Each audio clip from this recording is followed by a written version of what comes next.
If you want to stop procrastinating, I've got the simple, surefire solution for you. It's real easy. Are you ready? The next time you feel like procrastinating, put it off. Easy. Now, all kidding aside, in this video, I'm going to show you why it is that you procrastinate, how it's a mechanism of the ego. And I'm also going to show you how you can totally dissolve that aspect of the ego and dissolve that habit of procrastination so you can experience firsthand how to stop procrastinating and be productive with everything. Check this out.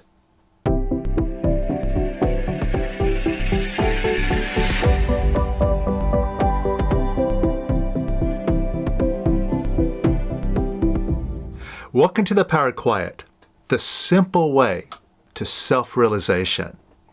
So if you want total control of your mind and more happiness and abundance in your life, then you've come to the right place, because what we show you is some very simple tools, some techniques that will allow you to just totally get rid of all of your heavy, unwanted feelings so that you just feel more alive, more in the moment, and you sense something about yourself that is much greater than what you think in your mind.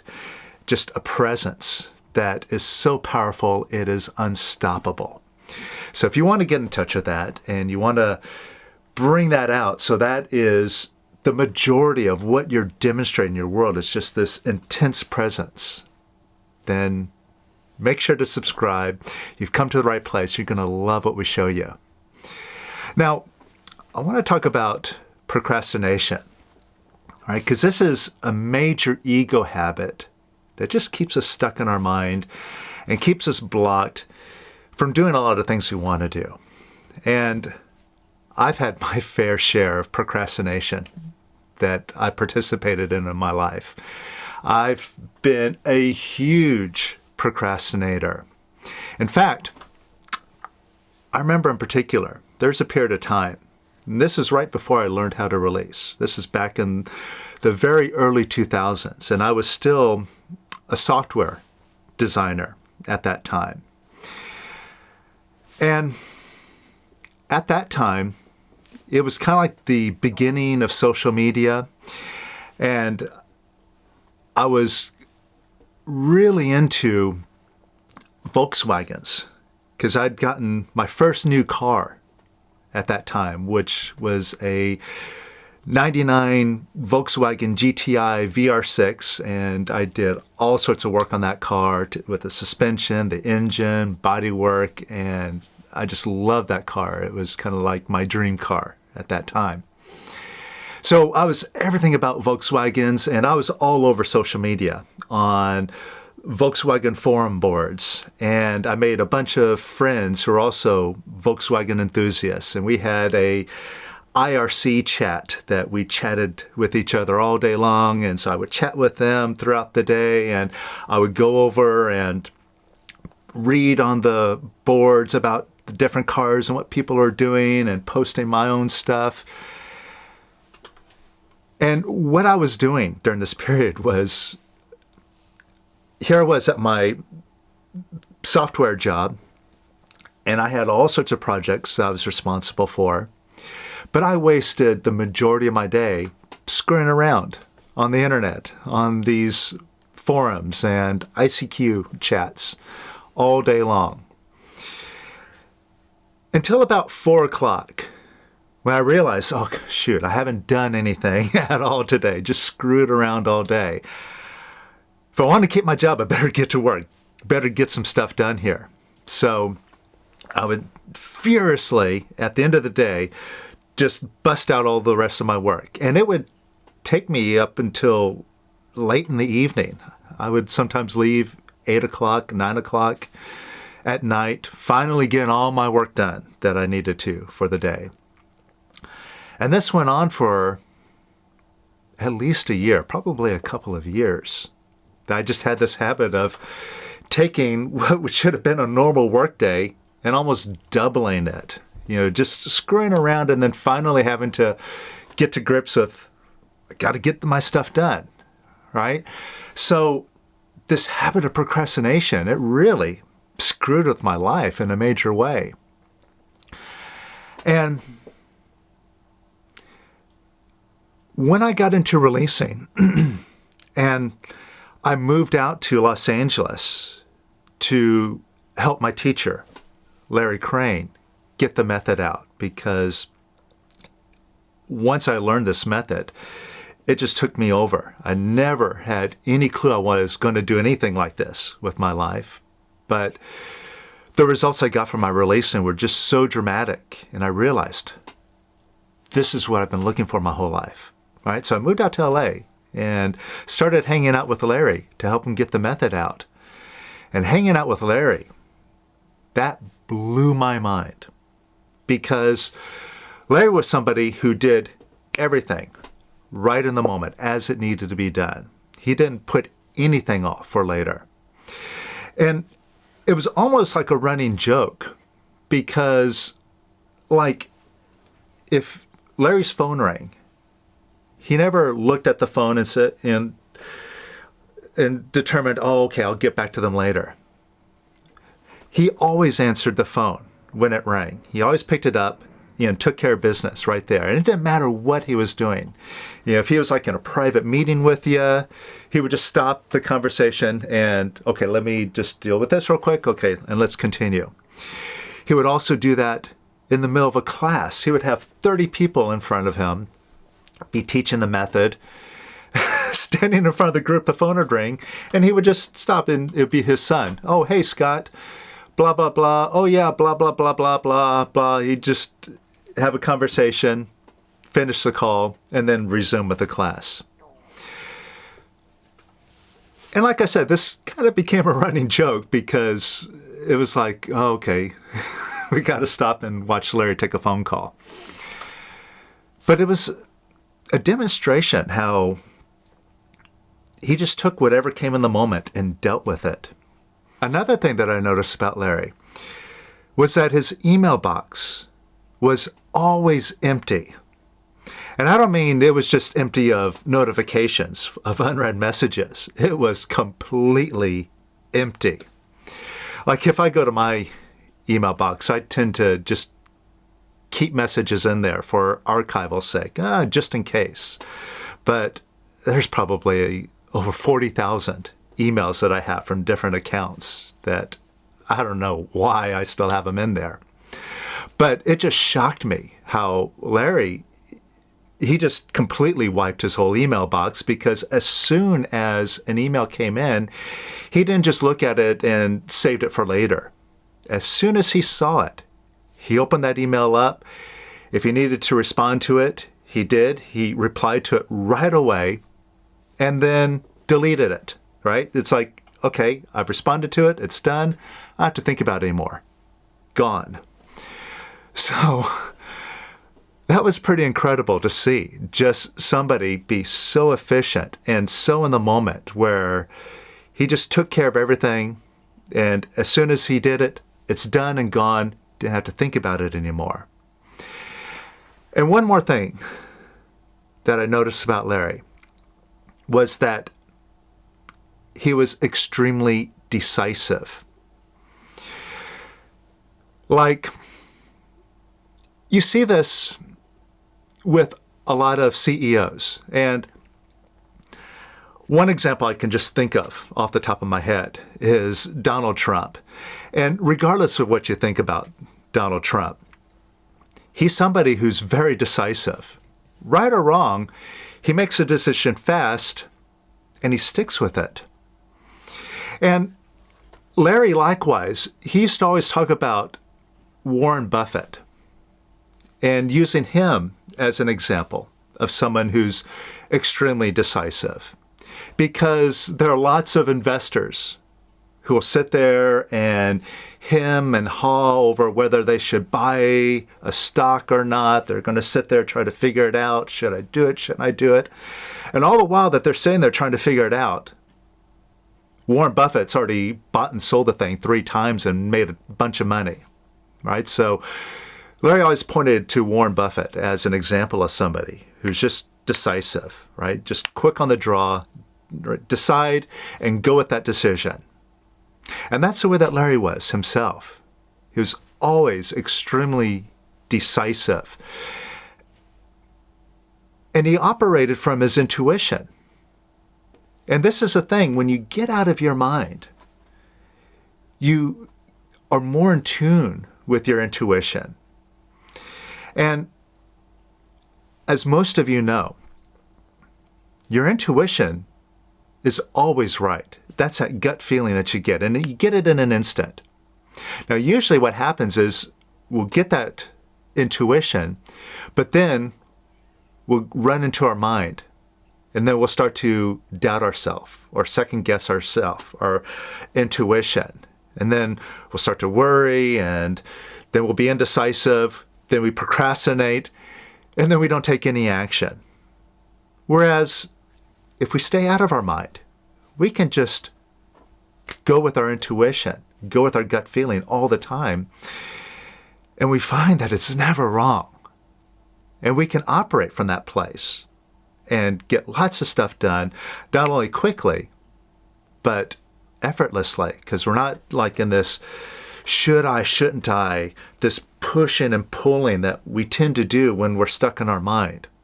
And that's the thing that now I want to look at in terms of how this manifests in procrastination, this part of our ego, where the procrastination comes from, and what we could do about this.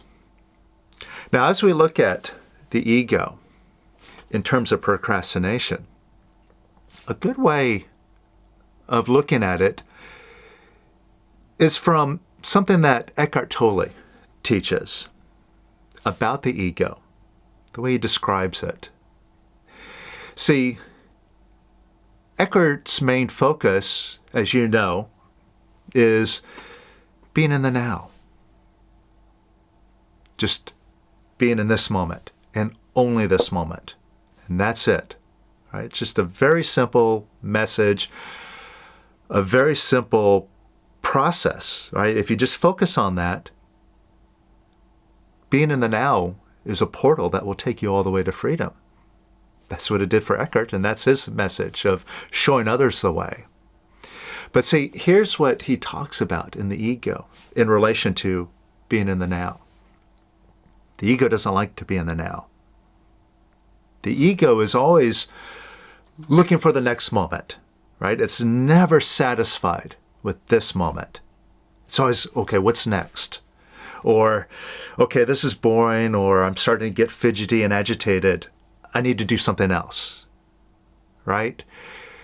So, again, the ego really isn't interested in being in this moment. It's always looking for the next moment, for that happiness, or just something better than what's right now. And this is kind of what happens with procrastination. Not exactly. See, when we're procrastinating, what we're thinking of, because we haven't actually done the thing yet, right? So it's not something that we're in the middle of that, wishing we weren't in that and hoping to be in a future moment that's better. But we are in that undesirable moment in our mind. So if we think about, okay, I got to get this project done. I don't really want to do it. And so we just sit there and we're pushing it off. We're looking for an excuse of, okay, how can I not do it? How can I avoid it? But all the while, we're always picturing what it's going to be like if I was to actually start doing this thing that I'm procrastinating on. It's going to be so excruciating, so boring. I'm not going to like it at all. And once I get into it, I can't wait until I can stop doing it. So it's basically the same thing. It's just that it's in our imagination. We're sitting there thinking, yeah, I don't really want to do that thing. I don't even want to get into it because as soon as I do, I'm going to want to get immediately out of it. So how can I avoid that altogether? And that's how we just putz around and we procrastinate. And I could see that just in myself going back, 30 plus years ago when I was in that software job, and looking at having to sit down and start coding and doing those projects. I'm like, as soon as I get into that, it's just going to be a long thing, and that's not as fun as what I'm doing right now. And and this more interesting thing and getting on the Volkswagen forums and so on. But eventually, I had to get confronted with, I got to do the thing anyway. And this is another thing that we can look at in how procrastination works. Because procrastination also comes from the sense of, I gotta, or I should be doing something.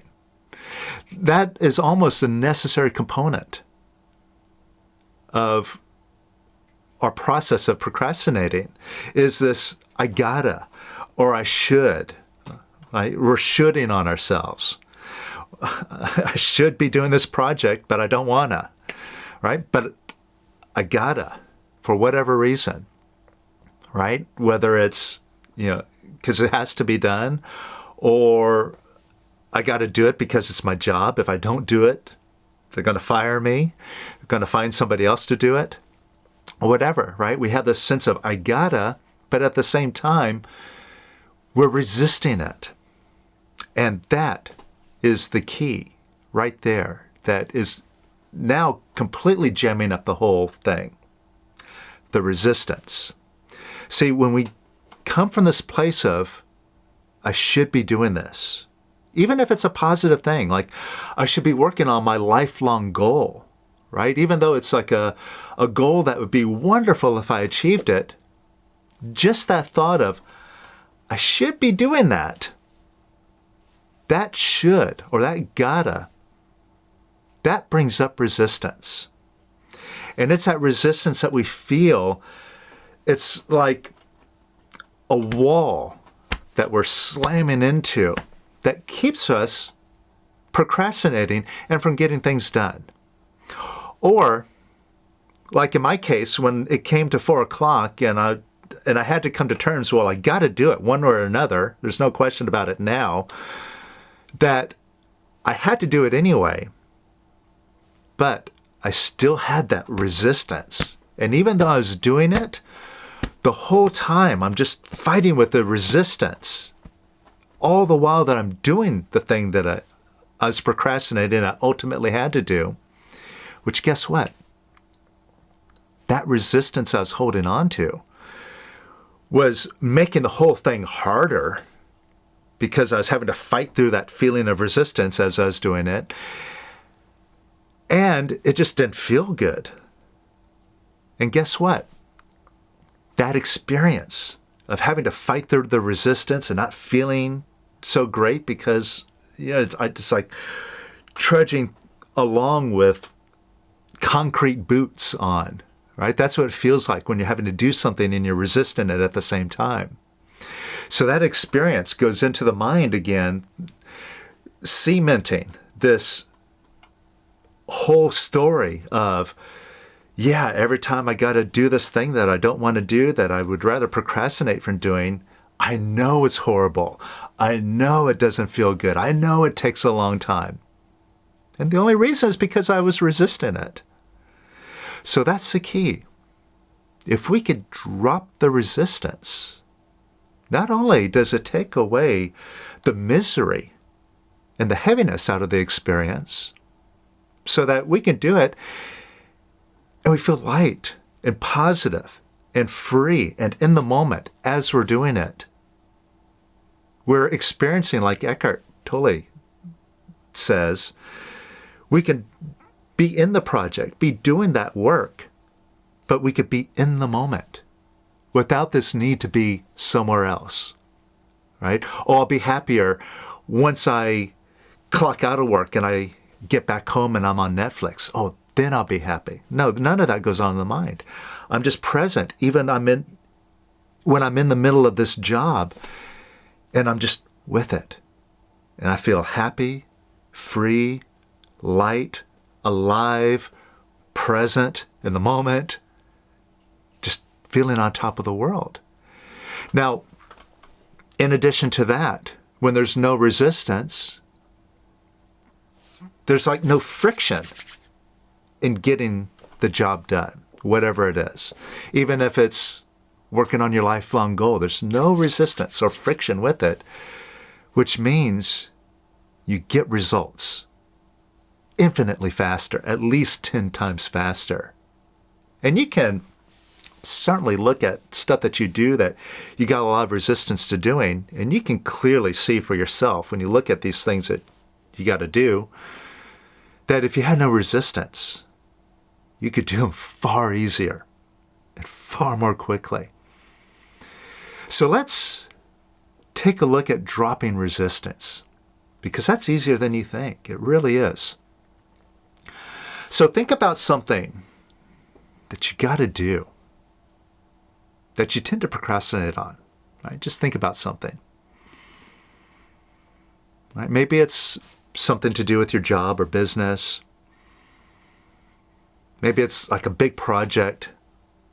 Like, oh, I got to do this big marketing thing, and oh, I don't know where to get started, and I don't think I'm going to be very good at it. And you're in your mind, you're trying to figure it out. And at the same time, you could feel that resistance. So first, think about just something that you procrastinate on.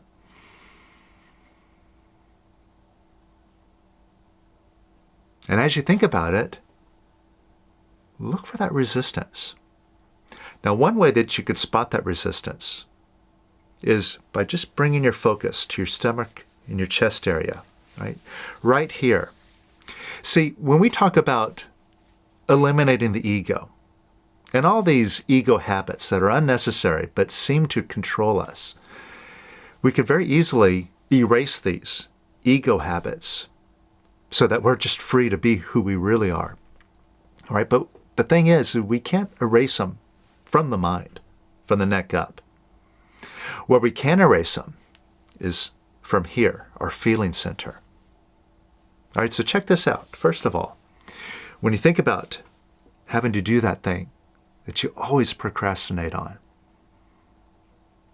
right? Think about having to do that thing right now. You got no choice. You got to do it. And it's going to take a long time. Right? Just think about that. Now, as you're thinking about that, just bring your attention to your stomach, your chest area, and see if there's a tightness or contraction there. Kind of like a clenched up feeling. You feel that? You feel that contraction in your stomach or chest? And what that is that's your body letting you know that you're resisting. You're pushing down on your feelings. And that's why you feel that kind of clenching feeling right there. All right, so just notice it. And wherever that contraction is, what I want you to do, and to make it easier for you to do, go ahead and close your eyes and put your head down towards your stomach or chest. So you can really bring all your focus right there, right where that contraction is.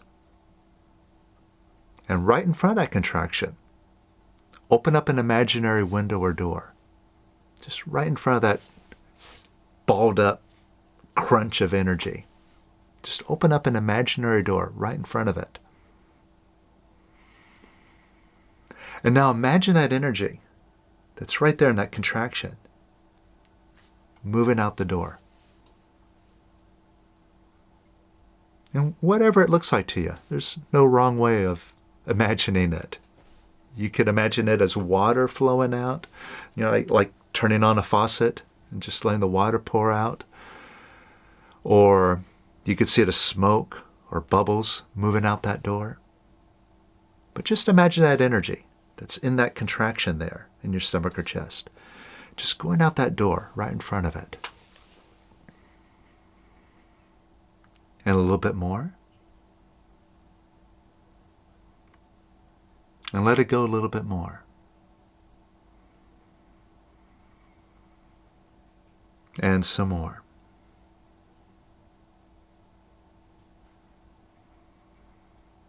And even more.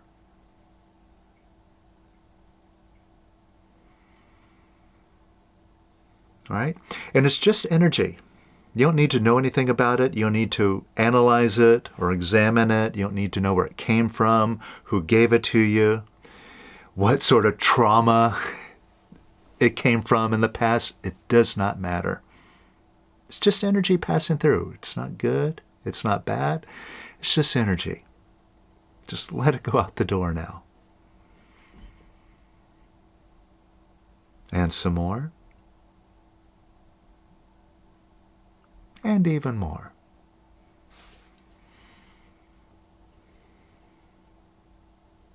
And notice how you feel now. Just notice if you feel a little bit lighter. That's all we're looking for.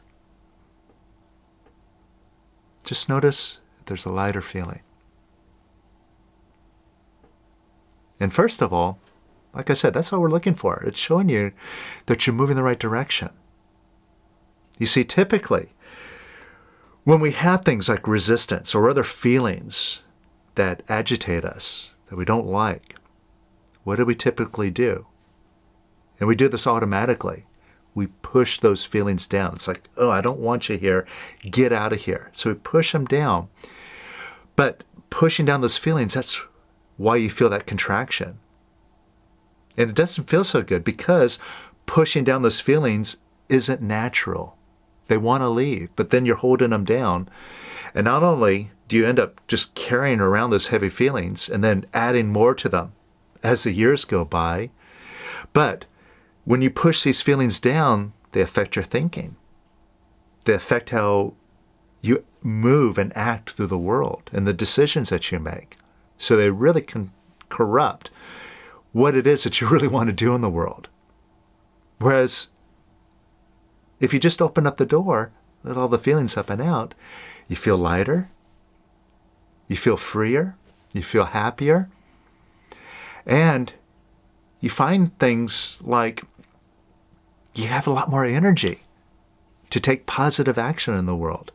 And you see yourself being more decisive, and not just making rash decisions, but making the right decisions, because they just come from your intuition. And you just see it right away, and you do it.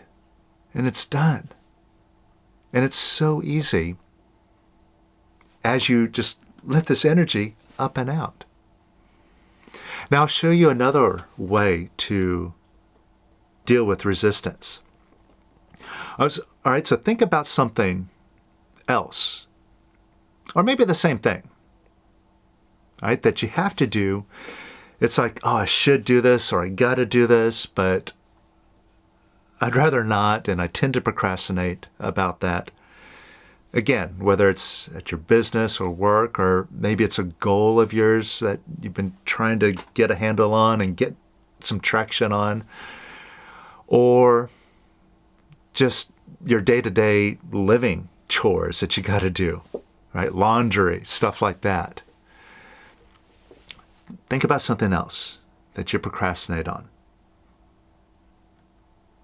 And think about having to do that. Think about having to be stuck doing that right now. You got no choice.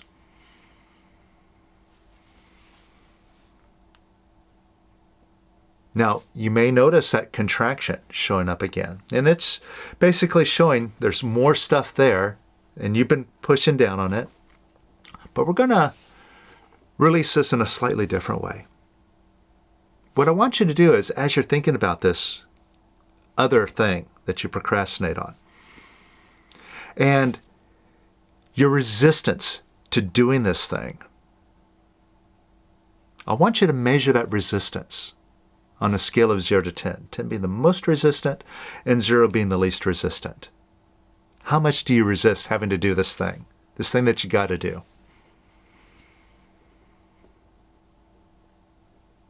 Now, whatever number that is, It could be small, could just be like at a 2 or 3, or it could be at a 10 or beyond, right? It's like a 10 plus, maybe. But whatever you identified, right? I'm resisting this, right, at a 7. Whatever that number is. Just look at that resistance that you have to doing that thing. And notice that resistance comes up every time you think about doing that thing. And also, notice how whenever resistance does come up, you don't like the resistance, right? I mean, resistance doesn't feel very good. It's no fun. So what do we typically do when that resistance comes up? We say no to it, right? And see if you've been saying no to that resistance. And you probably recognize, because surely you've seen like, oh, this is a thing that I got to do, and it's a good thing for me to do. If I did do this thing, I'd get so much benefit on the back end of it, but I still have resistance to doing it. And sometimes you could recognize you got resistance, but you don't know why, right? Well, one reason why you have the resistance is you say no to it when it comes up. And that almost seems natural because it's like an undesirable thing, right? Why wouldn't we say no to resistance? But here's the key. When you say no to the resistance, does that make the resistance go away? No, it doesn't. In fact, it does the opposite. It makes the resistance bigger the more we say no to it and the more we fight with it, the more we try to run away from it and reject it. We try to run away from it by procrastinating, but that just makes the resistance even bigger the next time we have to deal with it. So saying no doesn't work. And if saying no doesn't work, well, what if we did the opposite of that? Would that work? So try this out. Take a look at that resistance that you put a number on, whether it's at a 3, a 7, a 10 plus. Just look at that resistance now. And since saying no to it doesn't work, instead, could you say yes to it? And this isn't some complicated mind game. It's just very simple and straightforward. Just look at the resistance, like look at that 7, whatever number it is, and just say yes to the resistance. That's it, Y-E-S. And could you say yes to that resistance a little bit more? And could you say yes to it even more?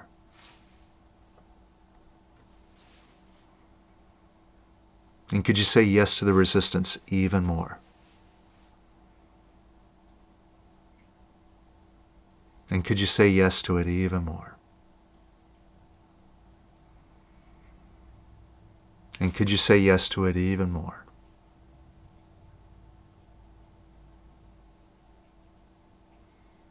And even more.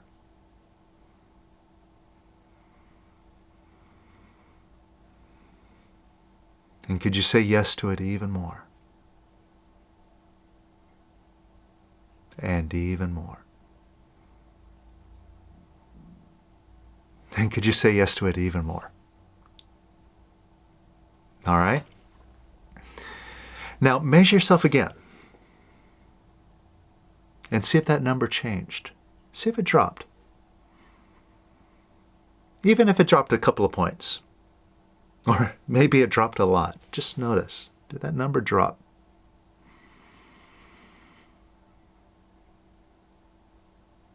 So now you've experienced firsthand how you can just dissolve resistance. Stop saying no to it. Just say yes to it. And it just dissolves away. All right? Now, if you have any resistance left, right? Maybe you went from a 7 to a 2. All right? Whatever's left, let go pushing down on the rest of that resistance now. because you already have some momentum. You let go of some of it already. So just allow the rest of the resistance to arise now. And open up that door once again. And just let all the rest of it completely leave out that door. Don't save some for later. Let it all go now. Just open up. Let the rest of it go.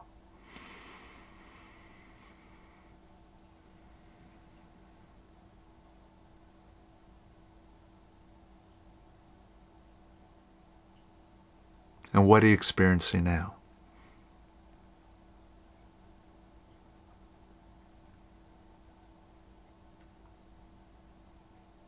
Clear? More decisive? More energized, more ready to take action? Without that hitting that wall, holding you back? Now you're free to move forward. Notice that difference? And this is just from a couple of minutes of releasing. Look how simple and effective this is. What if you did this all the time? What if you let go of all of your resistance? If you want to experience that, there's a perfect opportunity, because very soon I'm going to be doing a 6-week course called the Time Mastery Course. And this is a brilliant course. It goes deep into the programs of the ego, because it's going to show you how to completely master the concept of time. Because as Eckhart Tolle has pointed out, time is just an illusion. We've never met the future or the past, ever. It's always now, right? So the whole thing about time is in our head. And it's a thing that really screws us up, that screws us up with our goals. Because we're always postponing our goals. Oh, I'll get to it mañana. I'll get to it later. But when later comes along, guess what? It's always later, because it's just a picture in our mind. And when we drop that picture, then we could see that we can literally collapse time. And we get into a different mindset where we're not looking at our goals as some future long-term project, but something that we can demonstrate right now in this moment. Because we experience through and through that this moment is the only moment that counts. It's now. So if you want to completely get into the now, not just in your mind, but through and through with every cell in your being, be in the present moment and stay that way, then join me on this advanced releasing course called the Time Mastery Course. I'm going to show you how to master time, stop waiting for things to happen in the future, bring all of them to you right now, and live your life decisively, intuitively, right now. So I'll put a link to it up above and also in the description below, so you can check it out and join me. We're going to be starting mid-November, so sign up and have the time of your life.